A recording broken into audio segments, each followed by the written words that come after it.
Okay, let's go. Okay, let's go.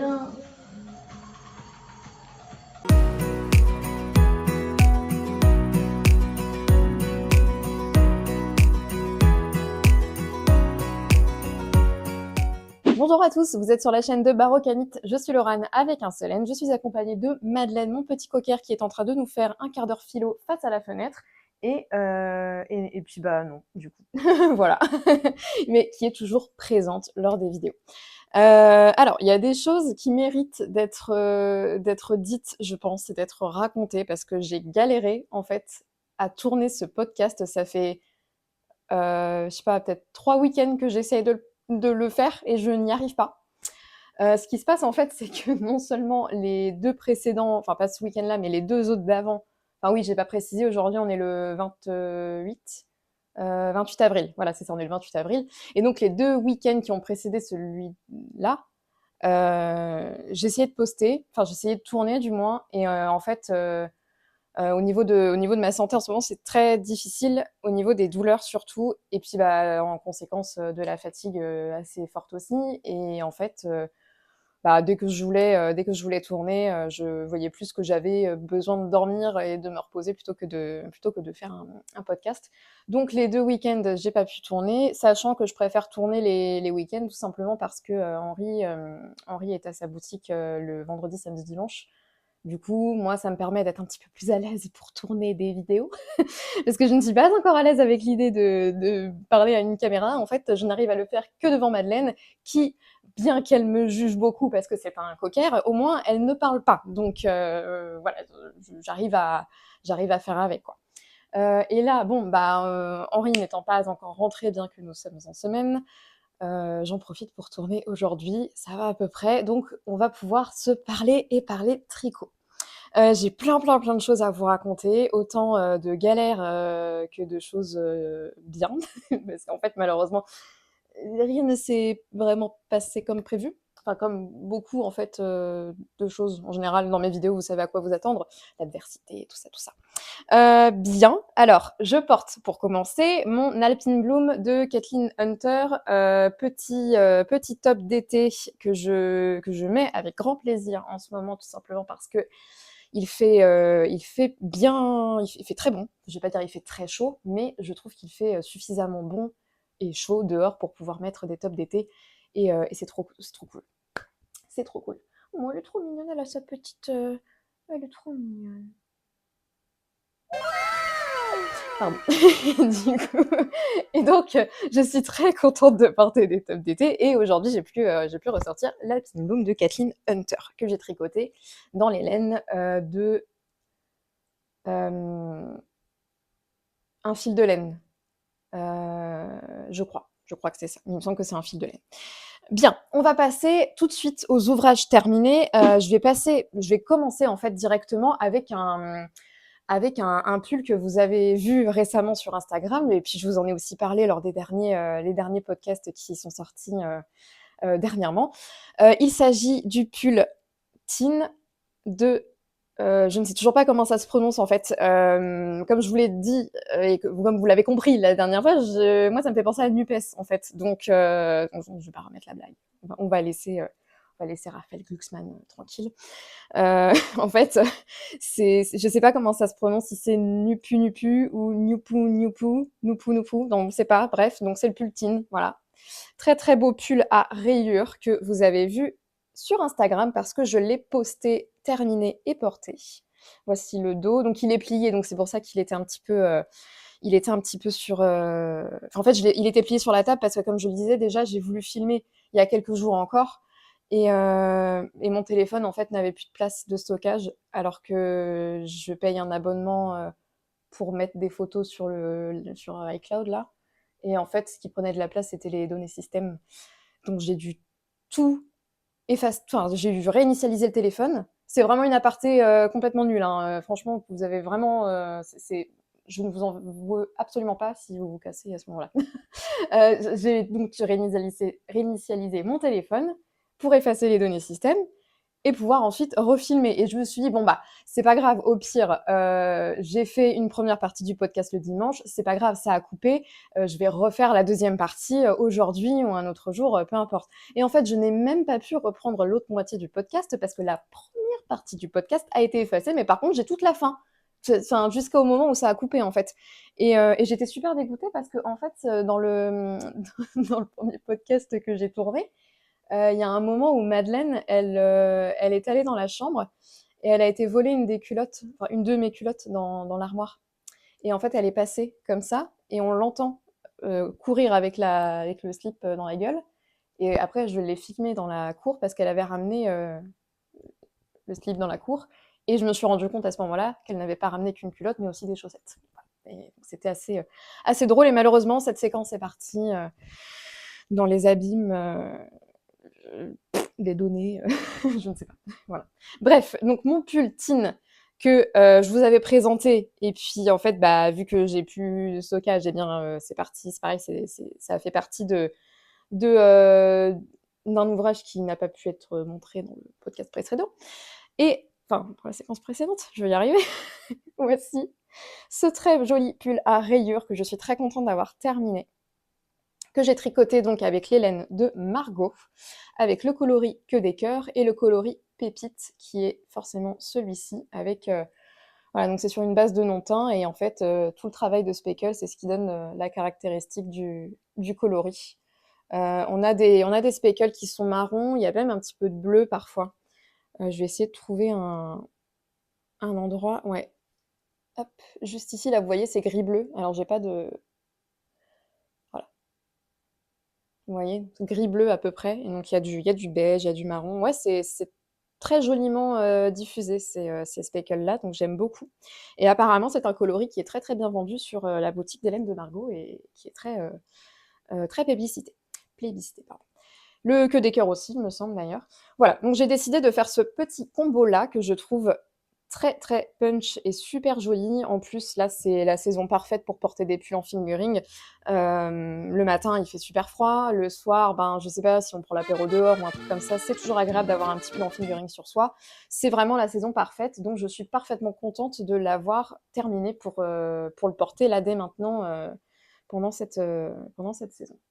Oui, ah, tu te grattes. Oui, mais le problème, c'est que tu grattes pas que ta tête, là, tu grattes aussi mon dos. Bref. Alors, j'ai mis une petite étiquette juste ici. Shake it off. Voilà. Et c'est une étiquette que j'ai achetée au quartier des tissus à Tours. C'est là où... Au revoir, madame. C'est là où j'achète mes tissus. Voilà, quartier des tissus à Tours-Nord. Il y a plein de petites étiquettes comme ça qui sont super sympas. Qu'est-ce que je peux dire de plus? Donc c'est un pull très simple, extrêmement facile. Il est d'une simplicité ben, parfaite pour les débutants si c'est votre premier pull. Donc c'est un patron qui est disponible uniquement en anglais. On a des raglans, forcément là devant et derrière. Et ensuite on a un jeu de rangs raccourcis qui se fait pendant que l'on fait les côtes de l'encolure. Ce qui fait qu'on a une bande d'encolure ici là qui est plus grande derrière, hop, que devant. C'est un petit peu terne la luminosité parce que là, ça y est, le soleil est passé de l'autre côté et il est tard, hein, il est 18h30, donc c'est vrai que là, c'est un petit peu terne. J'espère que ça va pas être trop gênant, je crois pas, mais bon. Voilà, donc pour cette histoire de rangs raccourcis, j'en avais parlé la dernière fois. C'est la première fois que je fais des rangs raccourcis dans une bande d'encolure, donc j'avais dit la dernière fois également que je savais pas trop si j'aimais le fait que la bande d'encolure arrière soit un petit peu plus épaisse derrière que devant. Bon, maintenant, je ne m'en rends absolument plus compte. Hein. De toute façon, je regarde pas mon dos pendant que je le porte, donc ça me passe complètement au-dessus. Mais c'est vrai qu'au début, ça m'a un petit peu surprise. Et puis au final, ça se place très bien dans le dos. Il n'y a pas du tout de problème à ce sujet. Voilà, voilà. Je l'ai fait sur une... Enfin, il est pas... Alors, vous voyez pas là, mais... Hop là, non. 1, 2, 3. One eternity later. Mon ran... Pardon, et je vais pas y arriver, là, je crois, ça va être compliqué. Donc là, vous le voyez pas, mais mon Alpine Bloom, c'est un pull qui est assez crop et qui m'arrive vraiment au niveau du nombril qui est... Attendez, je ne sais même plus, qui est là, voilà. Donc par rapport à ça, mon pull juste ici, il est quand même plus long. C'est pas un pull qui est long parce que je ne fais que très rarement des pulls longs, mais c'est un pull qui est quand même assez, voilà, il se pose très bien sur un jean taille haute. Je mettrai la photo que j'ai prise ici. Je le passe pas parce que il fait chaud et honnêtement, c'est compliqué aussi avec les douleurs là de passer des trucs. Donc, je préfère vous mettre la photo juste ici. Et voilà. Donc aussi au niveau des manches, parce que je vous en avais pas parlé, on fait des manches qui sont toutes droites. Et ensuite, eh bien, on fait un bon tour de diminution pour avoir une espèce de manche un petit peu ballon. Je sais pas si, ouais, voilà. Voilà, là, vous voyez que c'est un petit peu plus diminué en bas. Et j'adore. En fait, ce pull, il est vraiment génial parce que c'est exactement le pull que j'imaginais porter, en fait. Déjà, autant au niveau des couleurs, c'était vraiment ce que je voulais. Donc, je suis très contente d'avoir trouvé mon bonheur chez les laines de Margot, que j'ai rencontré donc à la fête de la laine à Malakoff. Et je le disais, j'avais découvert son travail aussi par le biais de ses podcasts parce qu'elle fait des podcasts, Margot, et c'est très, très intéressant. Juste une aparté, mais j'aime beaucoup les podcasts des teinturières. J'aime bien quand les teinturières font des podcasts. Et puis, autant elles parlent de leur tricot, mais aussi elles parlent de leur coloris et de leur processus de couleur. Ça me plaît beaucoup et j'aime bien suivre ce genre de format chez les teinturières qui se filment en tout cas. Et voilà, donc autant sur mon choix de couleur, eh bien c'était vraiment un pull que je voulais comme ça et que j'imaginais de cette manière, assez punch, un peu chaud et surtout, bah, je sais pas, plein de bonne humeur en fait. C'est un pull de bonne humeur. Si on devait lui donner une caractéristique et un comportement, une personnalité, c'est un pull de bonne humeur. Voilà. Et moi, je trouve ça bien dans le monde dans lequel nous vivons. Et voilà, au niveau de la forme aussi, ça me plaît parfaitement. Les manches, c'est exactement la coupe que je voulais. Bon, après, au niveau de la taille du corps, bon, c'est propre à chacun, mais c'est aussi ce que je voulais. Et puis voilà, voilà, voilà. Écoutez, c'était génial. Moi, j'ai adoré ce processus. C'était trop, trop bien. Trop bien. Alors, ensuite, deuxième ouvrage terminé. Là, on va changer d'ambiance. Hein. Ça va pas être la même chanson. Si vous avez vu également mes 2 derniers podcasts, je vous parlais du cardigan Laca de Folie Ordinaire. Donc en apparence, eh bien, je vous avais parlé, je vous avais longuement parlé aussi que c'était un cardigan que je trouvais vraiment super et je plaçais des espoirs assez hauts dans ce cardigan.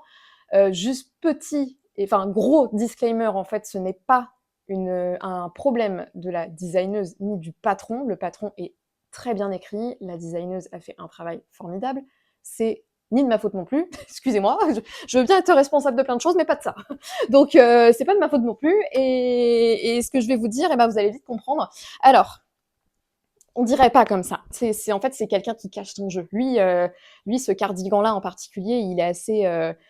On sait pas trop comment le prendre, vous voyez. Il cache son jeu. En apparence, ça a l'air d'être quelqu'un de bien, et en fait, vous allez voir que c'est pas du tout le cas. Donc, je vais vous le passer, et vous allez très vite comprendre. Donc, attendez. Rappelez-vous, hein, je vous l'avais passé la dernière fois. Il n'était pas encore fini. Et je vous avais dit, waouh, trop bien. Il me va vraiment, vraiment trop bien, quoi. Bah oui, c'est vrai, complètement. Moi, je suis bien d'accord avec vous. Il m'allait vraiment très bien. Et puis en fait, quand je l'ai terminé, je l'ai bloqué. Je vais, hop, il va me gêner, je pense, le micro. Bon, je vais le mettre comme ça provisoirement. Alors, donc, je vous le mets bien. Vous allez voir. Vous allez vite comprendre. Là, déjà, je pense que vous devez vous dire, ah oui, il y a peut-être un petit problème. Donc, là, je le mets. En apparence, peut-être que vous voyez pas trop le problème. Si, non? Ben, je vais vous expliquer. Ici, on a le raglan qui est censé être beaucoup plus haut. Donc, si je le remets tranquillement comme ça, je me retourne.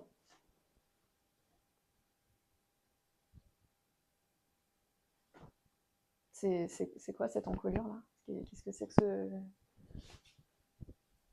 Je comprends pas le délire en fait, parce que si je mets... Enfin, vous voyez, si je mets l'encolure comme ça, normalement c'est censé être droit en fait.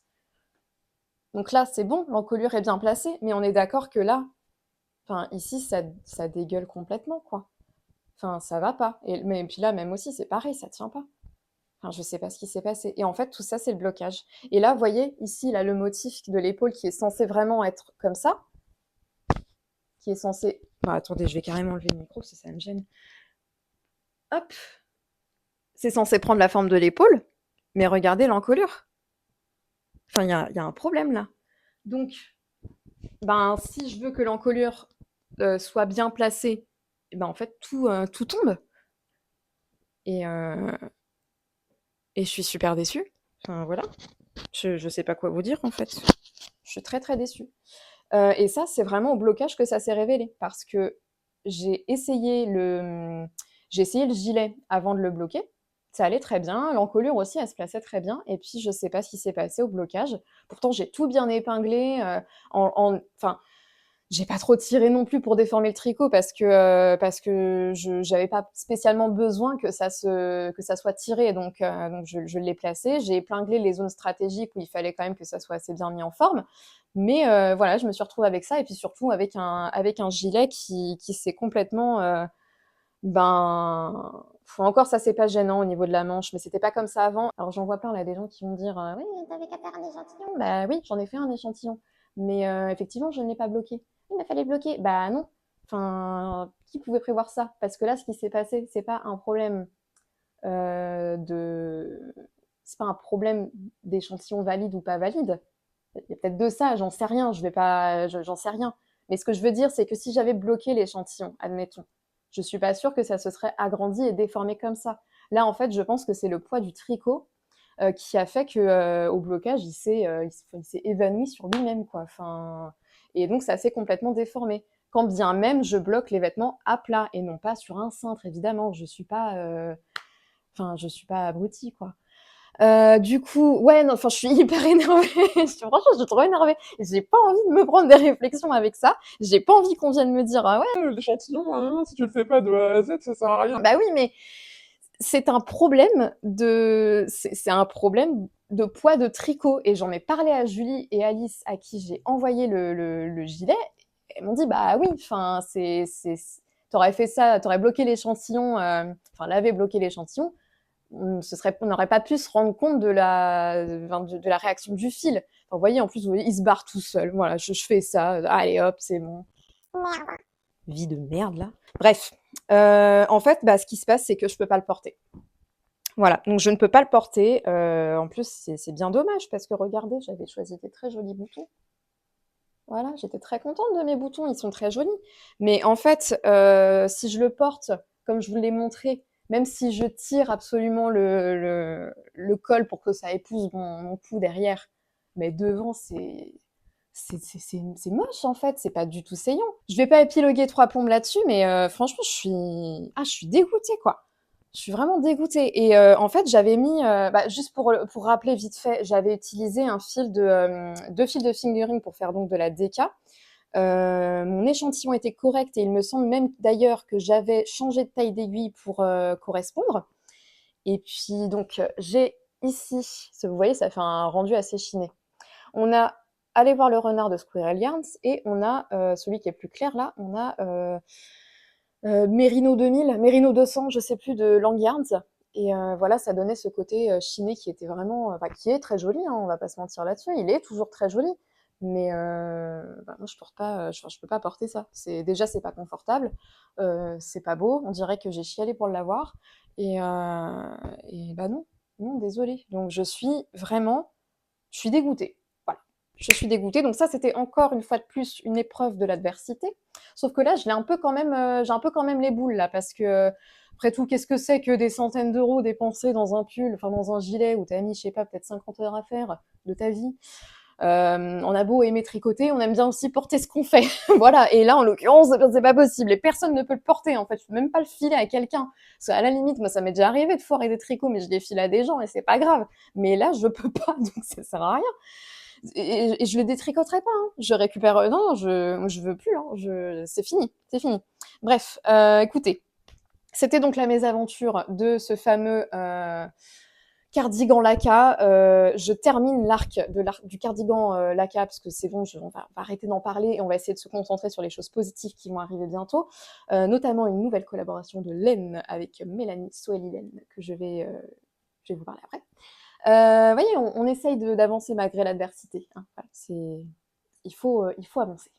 On va passer donc à mes projets en cours. Et dites-vous bien que dans mes projets en cours, il y a aussi des choses qui ne se sont pas passées comme prévu. Je pense que vous devez vous dire, mais putain, elle a vraiment une vie complètement tarée, la fille. J'ai remonté un autre cardigan. Celui-ci, je pense qu'il est un peu plus... je lui fais confiance. Donc, je pense que ça va le faire. ça va le faire. J'ai monté le cardigan Itofude et j'ai oublié le nom de la designer. Hop, je n'ai plus. C'est mon premier écheveau là qui est terminé. Je vais mettre le deuxième. C'est un cardigan d'une designer japonaise. Si c'est pas beau d'avoir assorti son sac à projet avec le tricot et même les stoppers de mailles. Voilà, petit sac de petite cousse de Zenko que j'aime beaucoup. Je mettrai le nom de la designeuse là juste en bas, c'est une japonaise. Alors c'est un patron qui est disponible sur Ravelry à un prix dérisoire de 2 €. Il est également disponible en plusieurs langues, dont le français, mais je ne vous recommande absolument pas la traduction française parce que c'est complètement, c'est très mal écrit. Il y a plein de fautes et puis surtout, on comprend rien. Donc, désolée pour celles et ceux qui voudraient tricoter en français. Malheureusement, là pour le coup, c'est pas trop. Je vous conseille pas quoi. Donc, je tricote avec la version anglaise qui est beaucoup plus simple à suivre. C'est un cardigan qui a une particularité très intéressante. En fait, il est construit. Attendez. Hop, il est construit d'une manière à ce qu'on fasse les manches en même temps. Donc, je m'explique. Il est intéressant ce cardigan à travailler. En fait, on fait un montage provisoire de un certain nombre de mailles assez grand. On tricote un grand rectangle de dentelle en suivant le diagramme, dentelle très facile en plus. Et puis ensuite, on va venir rabattre avec un rabat à 3 aiguilles. Comment je vais vous montrer ça? On vient rabattre, ouais, en plus c'est pas évident à montrer. On vient rabattre avec un rabat à 3 aiguilles, hop, le rectangle, la première moitié du rectangle avec la deuxième.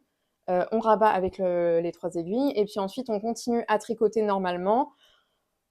On rabat la deuxième partie afin de former les 2 manches. Donc là ici c'est peut-être un petit peu abstrait, mais là quand je vous montre comme ça c'est un petit peu plus parlant.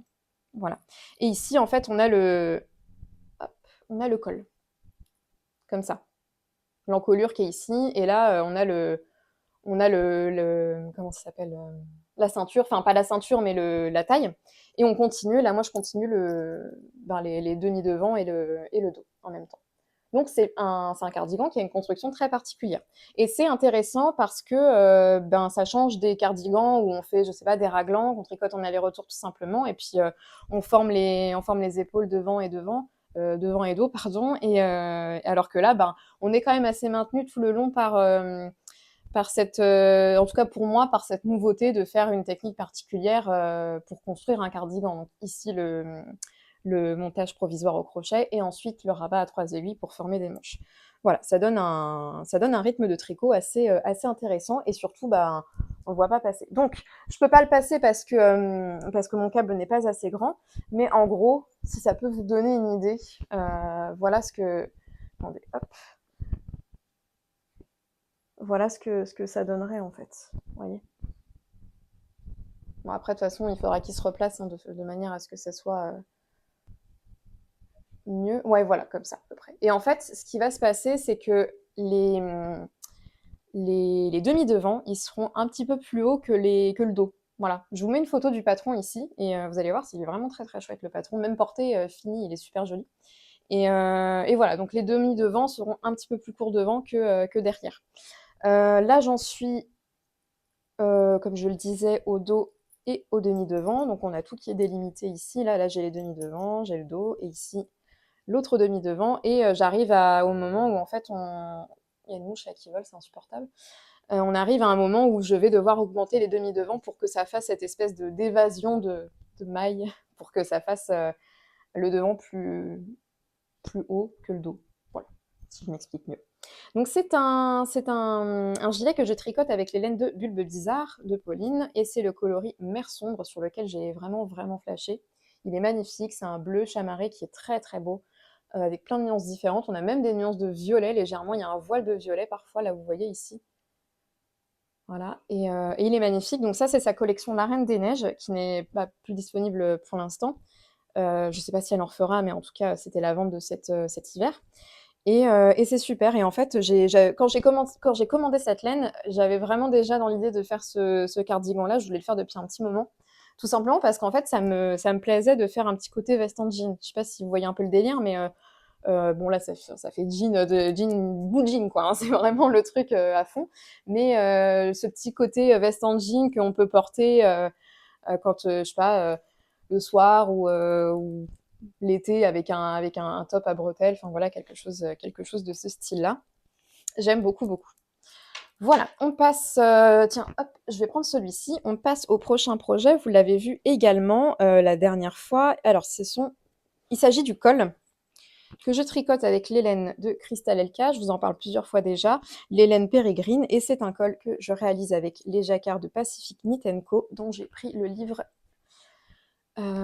juste ici. Voilà, parce qu'à chaque fois, en fait, je vous en parle et je vous le montre jamais. Donc, c'est un petit, non, petit, non, faut pas déconner. C'est un bon livre sur lequel vous avez plus de 200 motifs de jacquard que vous pouvez mixer ensemble afin de faire votre composition. Et en fait, vous avez aussi à la fin non seulement des astuces et des techniques pour réaliser votre tricot, mais aussi des patrons. Par exemple, patron de chaussettes en figurine. Voilà. Vous avez d'autres choses. Hein, vous avez mitaines, vous avez des cols, vous avez des écharpes, d'une taille enfant à taille adulte. Voilà. Donc moi, j'ai décidé de faire le col. Le col double en fait, donc après ça sera relié par un grafting ensemble comme ça, c'est pour ça qu'on a un montage provisoire juste ici. Voilà. Et en fait, moi je vous avais expliqué un petit peu mon projet, c'était de faire des jacquards, enfin un col des 4 saisons. Donc c'est-à-dire que chaque séquence correspond aux 4 saisons de l'année. Donc j'ai commencé par le printemps et je répartis mon métrage et mes grammages de laine en fonction de. Là, vous voyez, par exemple, tout ça, ça correspond au printemps. Voilà. Et là, j'ai commencé l'été, donc vous allez rien voir, mais je vais vous montrer ce que je suis en train de faire. Et en fait, ici, là, on a une bordure de séparation qui permet de passer à la saison suivante. Je ne sais pas si je suis très claire, mais je pense que oui. J'ai commencé par une petite abeille en bas. Voilà. Et ensuite, bah voilà, j'ai fait des lignes séparatrices un petit peu plus géométriques. Là, ici, on a plus du figuratif. Je suis pas très. Ah, mais en fait, j'arrête pas de faire tomber mes laines. J'en ai marre. Ici, hop, du figuratif, ici du géométrique, et ici encore figuratif avec la libellule. J'étais dessus la dernière fois, et là on a la bande de séparation. Visiblement, ça a dû merder ici. Voilà. Donc il est trop bien. Alors, il aurait pu avancer un petit peu plus depuis la dernière fois, j'avoue, sachant que ça fait bien un mois qu'on s'est pas vu. En fait, j'ai un peu moins travaillé dessus, enfin j'ai un peu moins tricoté dessus ces derniers temps, et puis là je m'y suis remise un petit peu, et je suis contente. Et alors, je vais essayer de faire. Attends, je vais cacher en fait. Je suis en train de faire ce motif-là. Voilà, c'est la montagne avec un soleil derrière. Donc écoutez, vous aurez peut-être des photos complètement random pour cacher le jacquard, parce que c'est un petit peu normal que je ne vous le montre pas. Voilà. C'est tout ce que j'ai à vous dire. Je vais pas revenir non plus trop dessus, mis à part le fait que la laine est géniale. C'est une laine qui est rustique, mais très très agréable et pas du tout piquante. Elle est parfaite pour le jacquard. Vous voyez qu'il y a une très belle définition de points. Voilou, voilou. Bon, attendez, parce qu'en fait, bon, excuse-moi, je vais te mettre par terre. Hein, c'est très provisoire, mais bon. On va parler ensuite de la paire de chaussettes que je vous avais présentée la dernière fois. C'était des chaussettes bachata. Alors celle-ci, cette chaussette est terminée, sauf la deuxième, elle est en cours. J'ai un peu un. Alors en ce moment là, je suis pas du tout dans le truc des châles et des chaussettes. Je vais vous en parler après pour les châles, mais là même chaussettes, c'est pareil. Je suis pas dans le truc. Je sais pas si c'est la fatigue ou pas, mais j'ai vraiment envie de faire des tops et j'ai vraiment envie de faire des pulls, gilets, tops, pulls, tout ça. Donc j'ai terminé cette chaussette. Voilà. Donc je vais pas revenir trop dessus. C'est une chaussette bachata. C'est le nom du patron. On a le petit point de fantaisie, c'est un point de cœur qui court tout le long du côté du pied. Donc on a un côté droit et puis en fait on aura la symétrie de l'autre côté. Et je vous avais dit qu'on terminait par un rabat assez particulier. Et il s'agit d'un rabat double, un petit peu en dent de chat. Et c'est trop cool. Donc c'est un rabat que l'on fait, parce que c'est une chaussette que l'on tricote de la pointe vers le haut. Et en fait, pour faire le rabat, on tricote assez longtemps un certain nombre de mailles, et puis on le replie sur lui-même, et on vient récupérer des mailles, enfin on vient rabattre en fait sur un rang qui a été fait précédemment, dans les premiers rangs en fait. Voilà. Et en fait, attendez, où est-ce qu'il est? Enfin, où est-ce qu'elle est? Là-dedans aussi, j'ai un petit truc à vous montrer vite fait. Ah voilà, la chaussette. Bien. Vous voyez, là, j'en suis ici hein, pour la seconde. Donc il faut peut-être que logiquement, je pourrais lancer un appel au test hein, dès maintenant, en fait. Mais parce que je peux faire la deuxième chaussette avec vous. Mais ouais, je suis pas je suis pas dans le truc. Je suis pas dans le. Il me manque un petit plus qui me fait vibrer. Eh bien, je ne l'ai pas pour l'instant. Ça va revenir. Mais en attendant, peut-être que si je lançais l'appel au test et que on était plusieurs à le tricoter, peut-être que ça me motivera un petit peu. Je me force pas, je suis tranquille. Et en parlant de chaussettes, je vais vite fait embrayer sur quelque chose. Donc, je vous avais parlé d'une prochaine collaboration avec les laines de Mélanie. Mélanie Soeli Laine. Et Mélanie, c'est une teinturière qui a la particularité de faire des teintures pour 50 grammes. Et ça, je trouve que c'est génial. Parce que quand on a envie de tricoter des chaussettes, moi je trouve ça super relou de devoir acheter un écheveau de 50 grammes, de 100 grammes, pardon, parce que bah après, je sais pas trop dans quoi le passer. Dans d'autres chaussettes, oui. Mais en fait, je me retrouve avec des restes qui sont énormes et c'est bah, c'est dommage en fait. C'est pas que ça prend de la place, mais j'aime bien quand même optimiser au maximum les restes de laine que j'ai. Donc, elle m'a proposé une collaboration prochainement. J'en parlerai un petit peu plus tard, surtout quand j'aurai fini les chaussettes bachata. Mais je vous prépare un patron de chaussettes avec les laines de Mélanie, qui m'a très très gentiment envoyé 3 de ces écheveaux que j'ai choisis pour pouvoir vous créer un patron et qu'elle vous propose un kit. Alors, nous avons ici la base Lutèce, qui est donc une base de 85% Merino Superwash et 15% de nylon. Voilà, et on a bien donc 50 grammes pour 200 mètres, et c'est vraiment, vraiment top. Et en plus de ça, le travail de couleur est superbe. Alors, elle a plein de coloris, hein. N'hésitez pas à aller voir sur son site internet. J'ai bien envie de faire une... Ah, mais il y a un petit marqueur, c'est trop mignon, j'avais pas vu. Regardez, c'est un petit chat. Il est tout chou. J'ai bien envie de faire une paire de chaussettes avec ces deux laines-là, que je trouve vraiment, vraiment très belles ensemble. Et j'ai pris un rouge parce que j'adore le rouge, vous le savez très bien. Voilà. Donc, ce petit rouge-là, eh bien, il s'appelle Cœur de Fenrir. Et je verrais bien juste une chaussette unie avec. Voilà. Ah, ici, on a le coloris Domaine de Cernios. Alors, il est magnifique, hein, le vert. Hein. C'est un vert émeraude, vert sapin. Là, vous avez la couleur... Ouais, vous avez la bonne couleur. Et celui-ci, c'est Esprit de Bélénos. Un vert un petit peu plus pastel. Hop, pardon, ça me gratte le nez. Qui est vraiment superbe. Donc Mélanie, je la remercie beaucoup. Non seulement elle a testé pour le patron du châle personnage et c'était très gentil. C'est comme ça que je l'ai connue. Et donc elle m'a présenté son travail. Et puis bah, c'est avec grand plaisir que je vous en parle aussi et que je vous dis que dans les prochaines semaines, vous verrez certainement un patron de chaussettes avec Célène. On passe à la suite. Je vais vous parler avant-dernier projet. Alors ça, c'est un design que je fais en cours. Tiens, j'ai mon bouquin là-dedans que je suis en train de se lire ce bouquin-là, Leçon de grec. Alors c'est un prix Nobel 2024. Voilà, un peu perché, hein, au chez père, hein, mais bon, écoutez, ça parle des difficultés de la vie. Bah, en fait, c'est une femme qui est muette et elle s'inscrit à des cours de grec ancien. Et le prof, lui, il est aveugle. Et j'en suis au stade où, bon là, j'en suis quand même à plus de la moitié. Pour l'instant, je vois pas trop de rapport entre eux, mais j'espère quand même que ça va bouger un petit peu parce que là, mis à part parler des difficultés personnelles de ces deux personnages, qui je trouve sont intéressantes, complètement hors sujet, hein, pardon, mais j'aime bien les livres où on a vraiment la psychologie du personnage et tout, et on voit ce qu'il pense, on lit ce qu'il pense du moins, et là en fait, bah, le but c'est, ça serait bien qu'ils aient des rapports ensemble, enfin des rapports verbaux en fait, je sais pas, mais bref, donc mon livre était là-dedans. Ouais, écoutez, c'était une petite aparté. Voici un top que je suis en train de designer, vous l'avez peut-être vu sur Instagram. Moi aussi, j'en ai parlé en story. C'est un top d'été que je voudrais bien sortir pour l'été en fait. Il n'est pas terminé encore, il faut vraiment que je le travaille encore un petit peu plus. Bon là, il est quand même bien avancé. Donc c'est un top à bretelles en I-cord que je présente ici. Bon, il y a plein de fils à rentrer. On a 2 triangles devant et ici, hop, on a remonté des mailles pour faire le dos. Et en fait, le petit plus qu'il y aura à la fin, c'est qu'en fait, je vais faire un rabat double à la fin et pour faire une coulisse. Et il y aura une I-cord qui viendra serrer tout simplement la taille. Et voilà, tout ce que je peux vous dire pour l'instant. Comment dire? C'est un design que je fais avec les laines des Petits Points Parisiens, coloris La Flamme. Donc c'est encore du rouge que je trouve trop, trop, trop beau.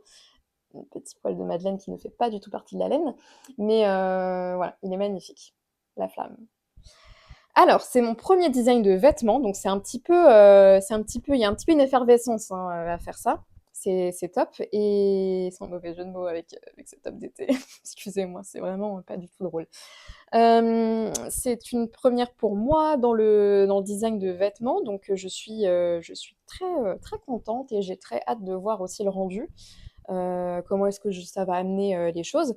Jusqu'ici, bah, voilà, j'ai fait plusieurs essais avant d'arriver déjà à ce résultat-là et je suis contente de la manière euh, dont ça prend en fait. Qu'est-ce que je voulais dire? Il y a juste un petit truc dont je voulais parler avant de passer au dernier projet. En fait, c'est un top que j'ai gradé pour du XS au 5XL. Et en fait, en discutant avec mes tricopines, notamment Julie et aussi surtout Virginie de l'atelier de Vigny avec qui je prépare une collaboration également. On a discuté de ça et c'était hyper intéressant parce qu'elle m'a parlé en fait de la problématique pour les fortes poitrines des iCords. Donc la problématique des iCords pour les fortes poitrines. Et en fait, moi qui ne suis pas spécialement concernée, malheureusement, je suis plus dans l'autre extrême. J'ai d'autres problématiques dues à mon manque de poitrine plutôt qu'au fait que j'en ai beaucoup. Donc je ne sais pas tout et c'était super en fait de pouvoir discuter avec elle et d'avoir leur point de vue. Déjà Virginie en tant que designeuse et Julie en tant que tricoteuse qui s'adapte en fonction de sa morphologie. Et c'est vraiment, ça a été intéressant pour moi parce qu'elles m'ont expliqué en fait que les iCords, pour les fortes poitrines, c'était pas ce qu'il y avait de mieux au niveau du maintien. Alors après, n'importe qui a envie de tricoter des iCords, enfin des tops avec des iCords et qui a une forte poitrine, si ça pose pas de problème, c'est très bien. Voilà. Mais elles m'ont dit quand même attention, tu risques d'avoir peut-être cette difficulté au niveau de la gradation. En fait, si tu grades pour des personnes qui peuvent pas forcément le mettre ou alors qui sont pas au courant, que ça leur conviendra peut-être pas, fais attention quand même. Donc, on en a discuté un petit peu et je vais peut-être réfléchir à proposer une alternative qui pourra être utilisée ou non pour les personnes concernées. En fait, ça sera tout simplement de refaire des bretelles, mais en tricot double. Donc ça, c'est Virginie qui m'a donné un petit peu l'idée. Et en fait, le tricot double, eh bien, ça va permettre tout simplement de maintenir un petit peu plus déjà le torse et puis aussi la poitrine, quoi. Donc, à voir, à discuter. C'est une bonne réflexion et j'ai apprécié qu'on en parle. Euh, pour la simple raison que je ne sais pas tout et pour le coup, bah, c'est mon premier vêtement avec quand même voilà, c'est des tailles cordes, c'est quelque chose qui est assez propre à chacun. Au niveau du ressenti, au niveau du maintien, ça, c'est propre à chacune et voilà. Voilà, voilà. Donc c'est tout ce que j'ai à vous dire pour ce petit top. On en reparlera un peu plus tard quand ça sera terminé. Et moi, je suis super contente. Ensuite, dernier projet. Alors, je vous avais dit la dernière fois que j'allais faire le châle Flower Bed de Julie Meets in Paris. Et bon, ma très copine Julie, dont je vous parle beaucoup, elle m'a dit dans la dernière vidéo en commentaire, elle a complètement pré-shot le prochain podcast qui est donc celui-ci.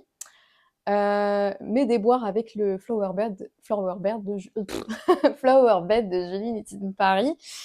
Elle a tout à fait raison, tout simplement parce qu'en fait, je lui avais parlé en message que j'avais pas du tout apprécié le processus tricot du Flower Bed. En fait, je m'explique. Je tricote ces deux laines-là de Wool Bags. Ici, on a Enigmatic et l'autre, je sais plus ce que c'est, Forest, un truc comme ça. Et en fait, j'ai choisi le châle Flower Bed de Julie Meets in Paris parce qu'il y avait de la brioche, il y avait de la texture, il y avait des choses sympas, ça me paraissait cool. Et en fait, j'ai rencontré un truc assez particulier, c'est que les iCords, la manière dont elle fait son iCord en début et en fin de rang, c'est pas du tout les techniques auxquelles je suis habituée et même dans lesquelles on voit. Enfin, c'est pas les techniques que l'on voit par exemple dans un châle de West ou même dans tous les autres châles où vous faites des iCords. En fait, vous tricotez les 3 premières mailles et à la fin, vous glissez les 3 dernières mailles avec le fil derrière. Et là, en fait, c'était complètement inversé. Et comme on est sur un rang sur deux avec la brioche, eh bien, j'étais complètement perdue parce que déjà à la base, c'était à l'envers. Et enfin, c'était inversé. Et en plus de ça, avec la brioche, comme on tricote 2 fois le même rang, mon cerveau, il était complètement perdu. Du coup, je me retrouvais, genre, j'ai recommencé plein de fois le châle et ça faisait pas du tout ce qui était indiqué sur le patron. J'avais pas du tout le nombre de mailles et en fait, moi, je me dis: «Mais c'est bon, quoi, enfin, je suis pas là pour, enfin, c'est très joli, c'est super, encore une fois, c'est propre à chacun et chaque designeuse fait bien ce qu'il veut, en fait, il y a pas de souci, enfin, ce qu'elle veut». Juste que j'ai pas envie de devoir, faire marcher mon cerveau quand je tricote. Enfin, surtout pour des I-cords, en fait, qui sont, normalement, censées être des choses assez, instinctives et simples, en fait. Donc j'ai décidé de ne pas le faire, j'ai décidé de le défaire surtout et j'ai monté un autre châle de West. Oui, encore un autre châle de West, qui n'a pas beaucoup avancé lui non plus parce que comme je vous l'ai dit, je ne suis pas dans un mood châle. Donc j'ai monté le Swing Spring Shawl ou Spring Swing Shawl, un truc comme ça, de Steven West. Et alors, vous allez voir que c'est pas trop, il ressemble pas trop à ça en fait dans la photo de West en fait. C'est un châle qui normalement est fait pour être tricoté uniquement avec. Oh mince, je vais pas y arriver là avec le câble. Attendez. Comme à chaque fois, hein, j'ai envie de vous dire. On change pas une équipe qui gagne. C'est un châle, oui, bah en plus c'est à l'envers. Allez hop. Donc c'est un châle qui est normalement prévu pour être tricoté uniquement avec ce point-là, c'est-à-dire des mailles ensemble, 2 mailles ensemble, un jeté, et puis ici là on a des rayures de point mousse qui permettent de séparer. Donc normalement ça se tricote que comme ça. En fait, moi je me suis dit que j'avais pas très envie de faire uniquement ce point-là parce que ça allait vraiment me saouler. Du coup, je me suis dit pourquoi pas faire des rayures de point mousse entre les séquences. Donc en fait, je remplace pour le coup des séquences de motifs par les rayures. Et là, pour le coup, je sais plus à quelle séquence je suis, mais là, je reprends le point qui est prévu. Et en fait, je trouve que c'est encore plus joli. Et moi, ça me convient encore mieux.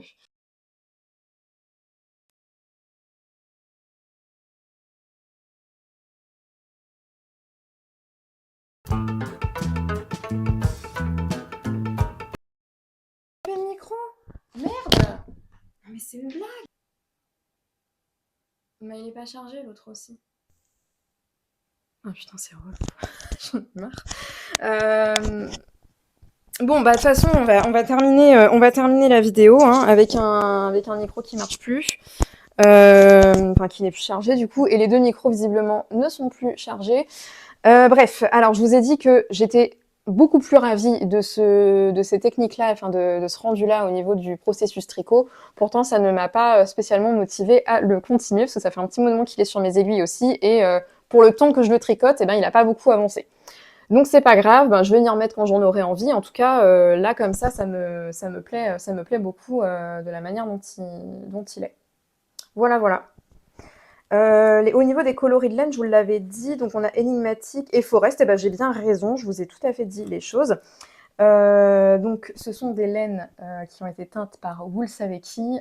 C'est une petite dédicace au groupe du Knitwitch. Elles sauront pourquoi je l'appelle comme ça. Et elles aussi savent, elles savent très très bien. Et du coup, voilà, donc les laines de Wool Saveki. Je m'arrête là pour ce podcast. De toute façon, là, je crois qu'on va ranger les tricots, on va ranger les caméras, on va ranger les micros.